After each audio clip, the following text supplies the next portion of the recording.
Let's dive into the North American Free Trade Agreement, or NAFTA, a cornerstone of economic globalism signed in 1994. This agreement brought the United States, Canada, and Mexico into a free trade zone, eliminating most tariffs and trade barriers to foster economic integration across North America. Its effects were profound, reshaping economies in distinct ways for each country involved. For Mexico, NAFTA was a game changer.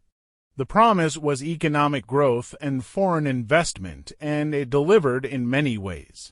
American and Canadian companies flocked to Mexico, building factories to capitalize on lower labor costs.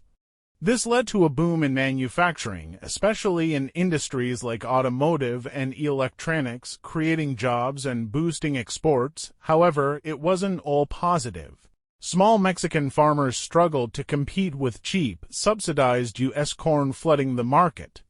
Many were displaced, forced to leave their lands and seek work elsewhere, often in those very factories. In the United States, NAFTA sparked heated debate. The agreement opened markets, lowering consumer prices through cheaper imports and creating jobs in sectors like services and technology. But it also accelerated the shift of manufacturing jobs to Mexico, particularly in industries like textiles and automotive.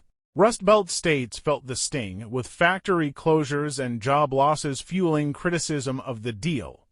While NAFTA expanded trade, it left some communities grappling with economic disruption. Canada saw increased integration with the U.S. economy, its largest trading partner. Exports soared, particularly in energy and manufacturing, and investment flowed freely across the border.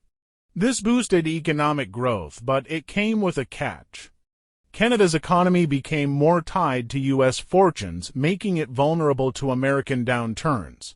Critics argue this dependence limited Canada's economic flexibility. NAFTA showed the power of globalism to drive growth and integration, but also its challenges, from job displacement to economic vulnerabilities. It's a complex legacy of opportunity and trade-offs, shaping North America's economic landscape for decades.